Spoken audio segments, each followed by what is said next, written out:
My name is Melissa Peter Paul. I'm a quill artist from Ebiguit, Gizidasik, Wabanaki.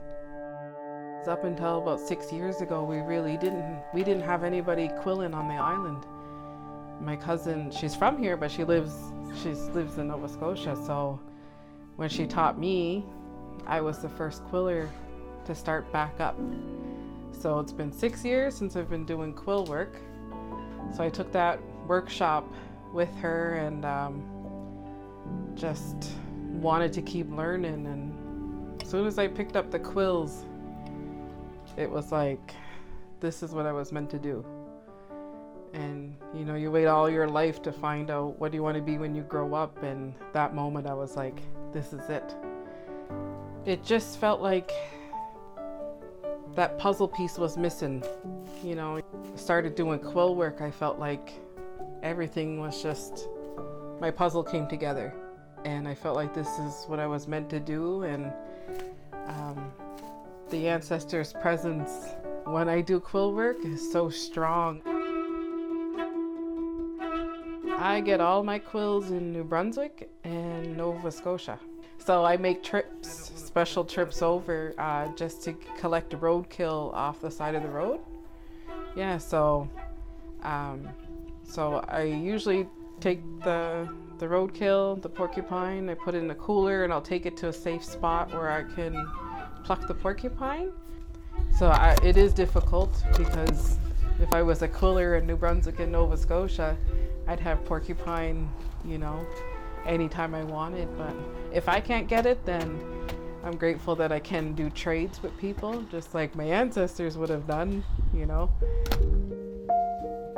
My great-great-grandmother, she was a quill artist. So I had the opportunity to go view her quill work in Halifax in the archives and in the museum. So it's a couple generations ago, but being able to follow in her footsteps, I have so much pride that I'm able to look off of her quill work pieces and get something from it and be able to keep it going. It's important to me to make the authentic Mi'kmaq quill work and the quill work boxes, because I'm getting that stronger connection when I do it, and that's what keeps me going. And that's when the ancestors are giving me more information, because I don't have a teacher. So when I'm sitting there with those old quill pieces, it's almost like I'm jumping into a time machine. I've always been really drawn towards the 8-pointed star. Since I was really young. I remember my first regalia had 8-pointed star on there, and then just every year I'm learning something new, but that connection with the 8-pointed star is really strong. I prick myself every time I quill. My fingers are pretty rough, so they don't really get too far anymore. But my son, he could walk down the hallway and get pricked with a porcupine quill, and he's like, "Mom!"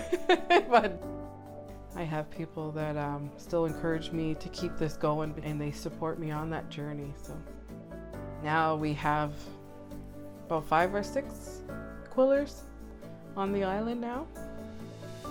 So hopefully this encourages more Mi'kmaq youth, Mi'kmaq women, and to start back up making more quill work and more quill boxes, and then next generation will have 20, 30, 40. That's my hope. My children are all a part of my process for quill work.